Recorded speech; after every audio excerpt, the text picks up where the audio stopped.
abonné leen ci chaîne YouTube bi di Yaatal Xeltu Yin te activer cloche de notification bi ngir lu wàccati bees ngir man di ko jot ca tàng-tàng ba. a'uudu billahi minash shaytaanir rajiim. bismillah alhamdulillah wassalaatu wassalaamu ala rasulillah wa ala alihi wa sahbihi wa man wala. mbokk yi bàyyi xel chaîne YouTube bii di Yaatal Xeltu Yin, assalaamu aleykum wa rahmatullahi taala wa barakaatu. ñu ngi sant yàlla bu baax a baax di julli ci yonente bi sallallahu alayhi wa sallam, di balu ñëpp xaq di baal ñëpp, di ñaan yàlla subhanahu wa taala mu boole ñu baal. di am mbégte di àndati ak yéen rek ci waxtaanu gàmmu. thème central bi di soxna yi yonente bi sallallahu alayhi wa sallam dencoon, waaye doon jéema leeral suñu kemtulaay kàttan lan moo taxoon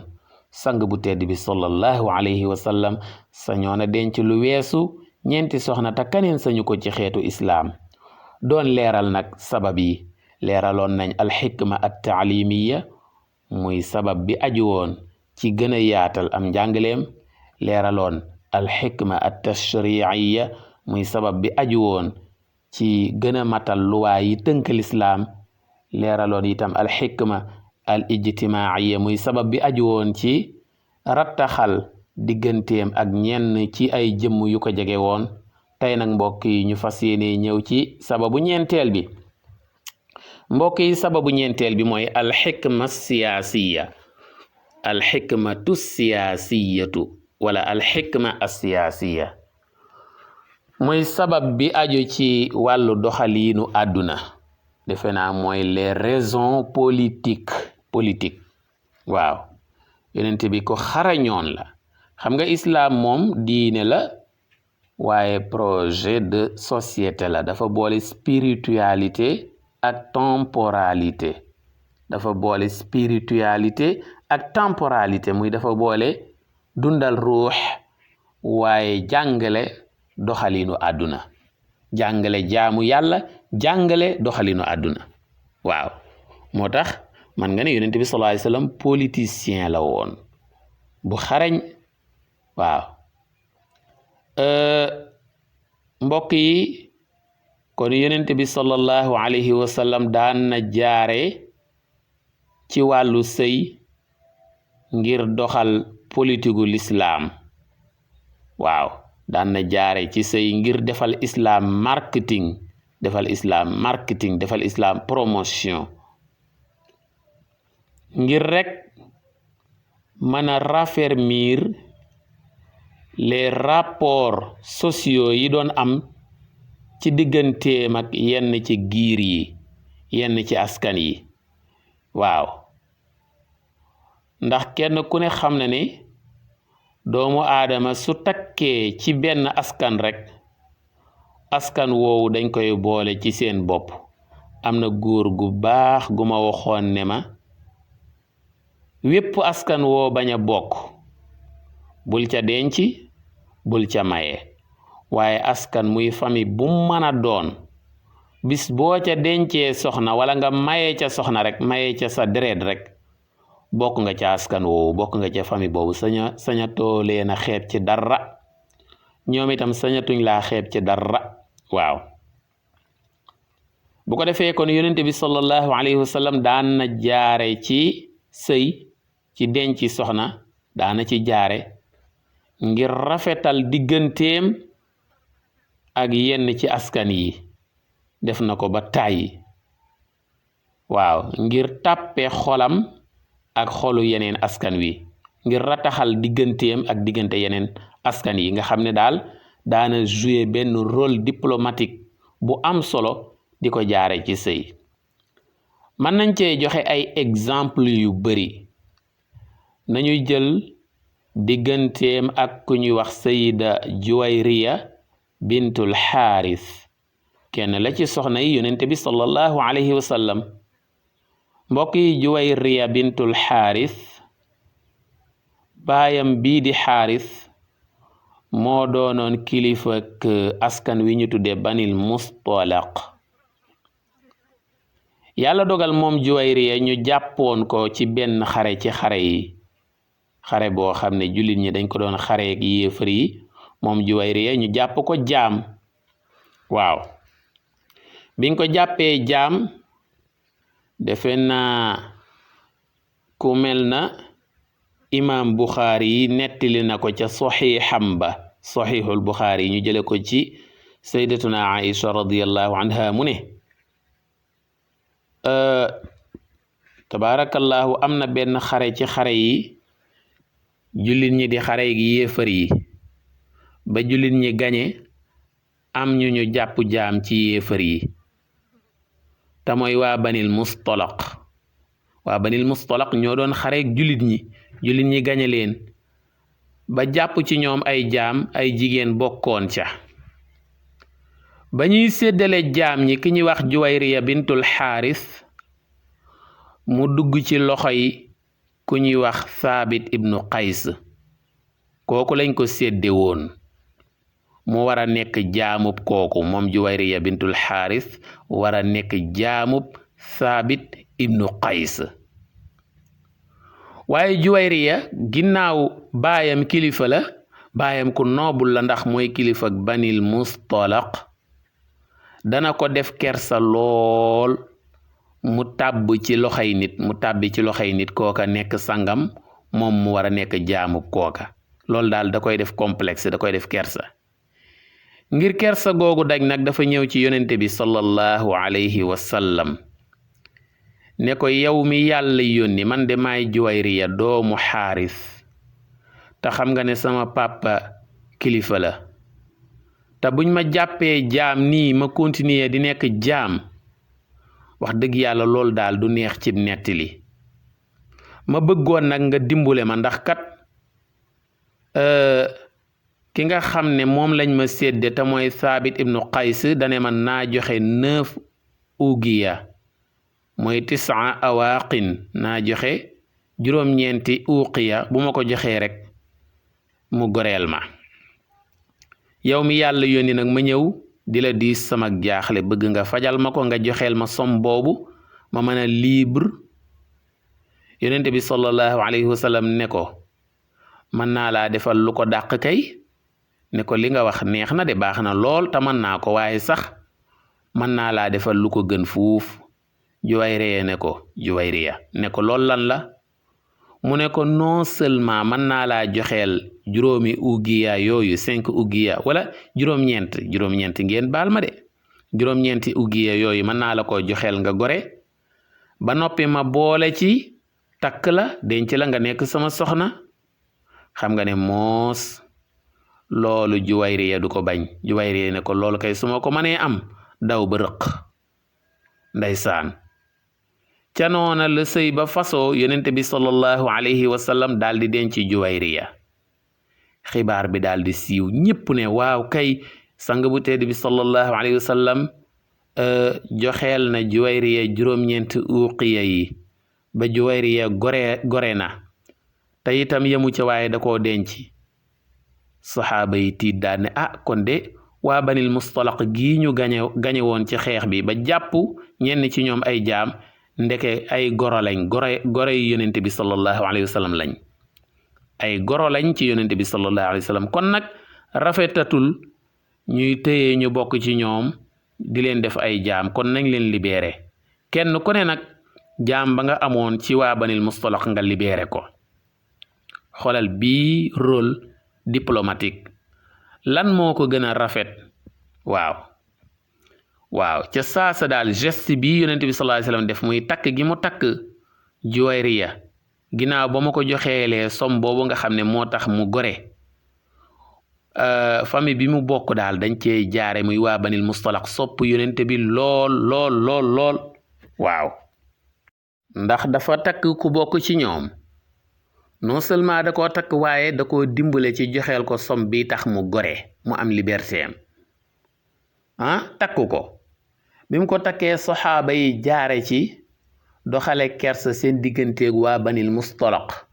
ba tax kenn ku ne jaam bi nga amoon tam bokk ci waa banil mustalaq rus nga koo téyeeti di ko liggéeyloo waaye danga koo goreel lii lan moo ko gën a rafet ci wàllu politique waaw ndeysaan kon joxe naa benn exemple waaw ma joxe ñaareelu exemple ci yonent bi sallallahu alayhi wa sallam ni mu daan jaare ci wàllu sëy ngir defal islam marketing ngir wane doxalin bu rafet ci wàllu politique mooy digganteem ak ku ñu wax Sofiya bint Xuyay moo xam Sofiya ngay wax wala Sufiya kon digganteem ak Sofiya bint Xuyay ibnu Axtab loolu feeñaat na fi doxalinam bu rafet waaw ndax ci xare bu ñu tuddee xare Xaybar gazwatu Xaybar moom Safiya mi dañ cee faat boroom këram dañ cee rey boroom këram muy jëkkëram yemuñ ci rey jëkkëram waaye ginnaaw ba ñu reyee jëkkëram moom soxna si moom Safiya dañ koo jàppoon jaam daal di koy séddale maanaam bi ñuy séddale jaam ñi moom Safiya mu dugg ci loxoy kenn ci jullit ñi kooku war koo yilif waaye bi ko kooku waree yilif laata mu koy yilif boroom xel yu rafet yi ñu leen di tudde ay les sages boroom xel yu rafet yi ci lislaam mag ñi ñoo daje def concertation def diisoo def sottante xalaat ñu ne dëgg daal Sofiya mii ku noble la sang bu tedd la ci bani Qurayza ku tedd la ku noble la ci yax bu rëy la bokk kon nag kenn waru koo yilif ku dul yonente bi sallallahu alayhi wa sallam moom dong moo am maqaamam yilif Sofiya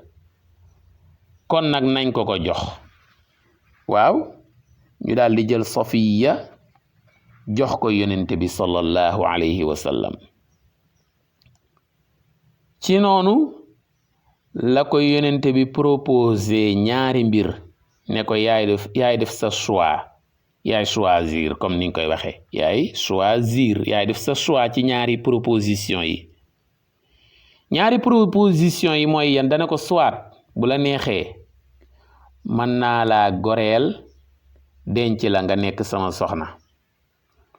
bu la loolu jubuwul itam mën naa laa goreel rek yam ci bàyyi la nga dellu ci say mbokk yaay choisir nag waaw ndeysaan moom Safiya doon ku yewu ne ko xam nga ne moos nga goreel ma denc ma nekk sa soxna su ma mënee am loolu kay moo ma gënal fuuf yonent bi daal di ko koy defal daal di koy goreel mu nekk sang mu daal di koy takk mu gën a noobu lati far nag ndeysaan moo tax dañuy wax ne Safiya radiyallahu anha bi ko yonente bi dencee benn bis yonente bi sallallahu alayhi wasallam mi ngi wax ak moom banaan ko sa papa dey musuma gis yahud bu dëgëre ne moom aka dëgëroon aka taroon maanaam juif la woon bu tar bu naqari woon deret bu bañoon islaam waaw mu ne ko ku bañee islaam ni sa papa dey musuma koo gis yonente bi sallallahu alayhi wasallam mas naa wax loolu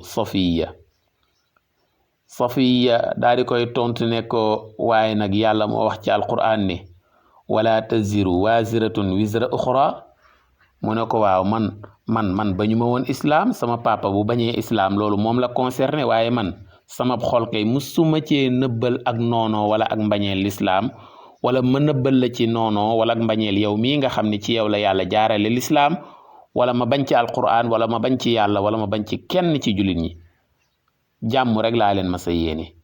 kon xanaa sama bàkkaaru papa bi kay du ma taq ndeysaan dañ doon kaf rek yonent bi doon ko fàttali papaam naan ko sa papa de bi muy nekk juif waaw ku bañoon islaam la waaw Safiya ne ko waaye loolu man wàllu ma jikko jooju man cofeel rek laa mas a nëbbal islaam moom laa mas a dencal islaam kon mel na ni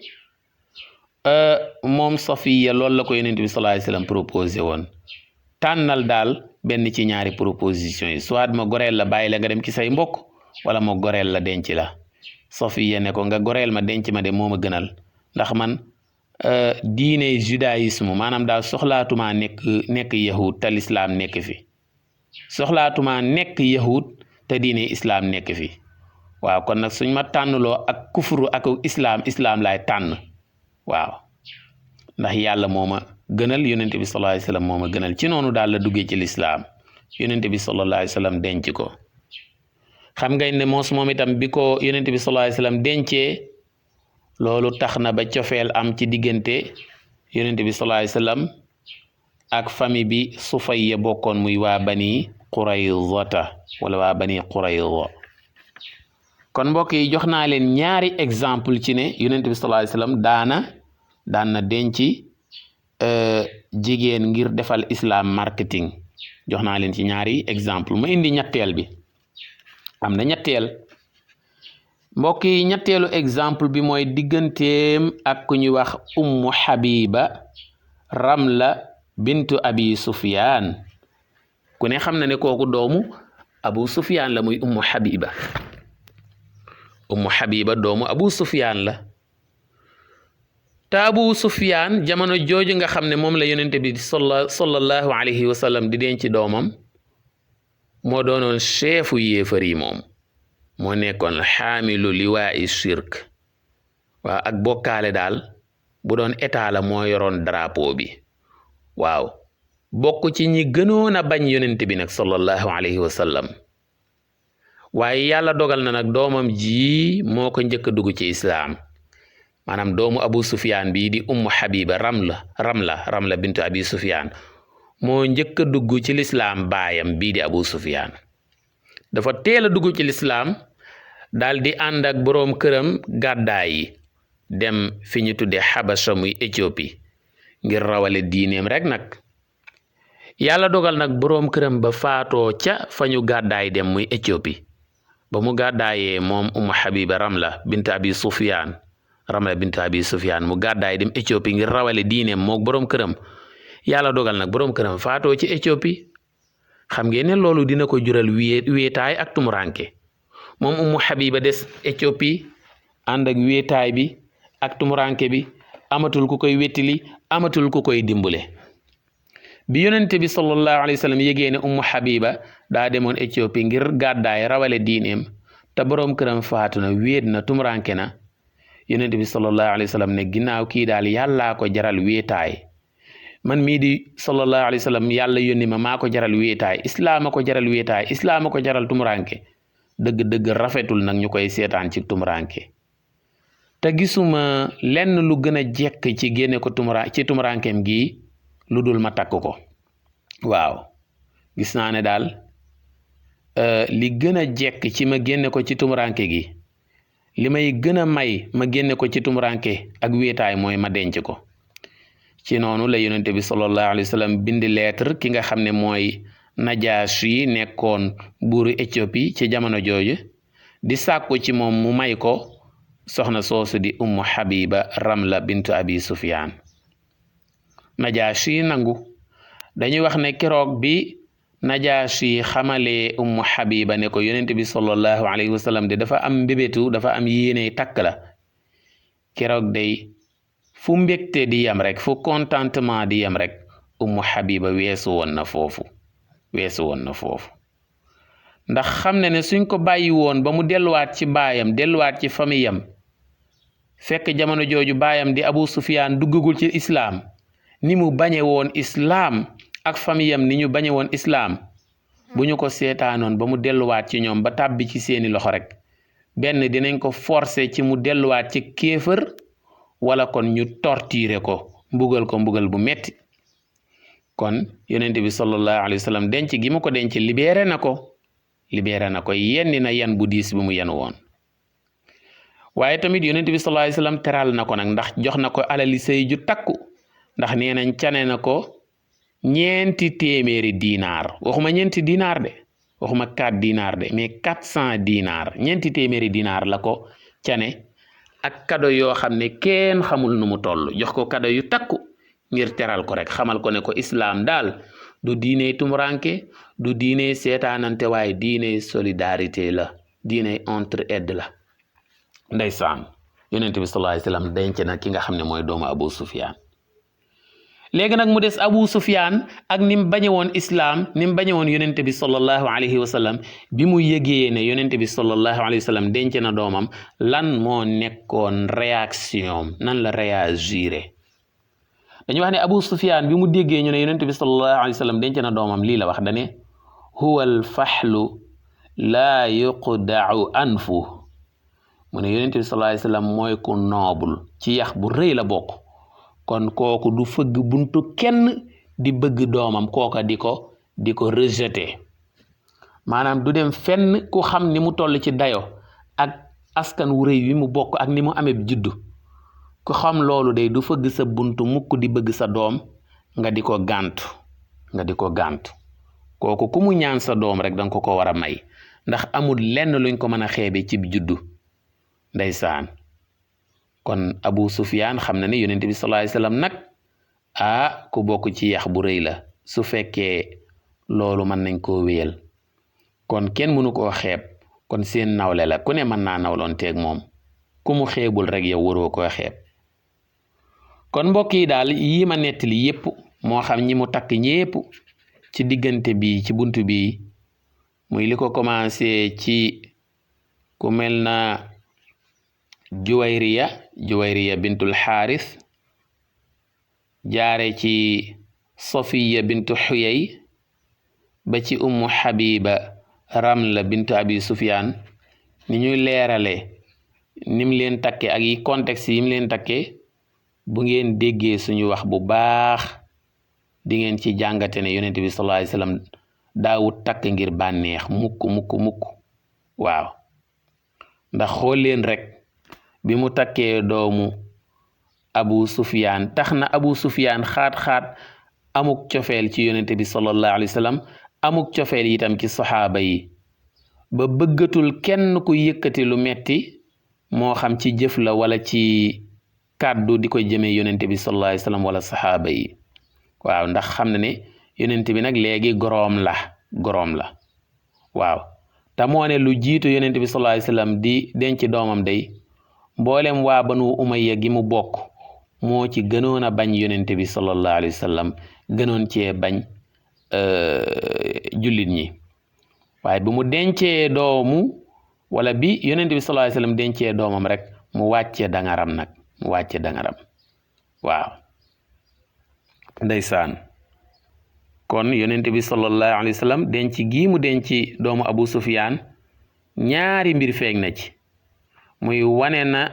jaare na ci wane ne islaam diine entraide la diine solidarité la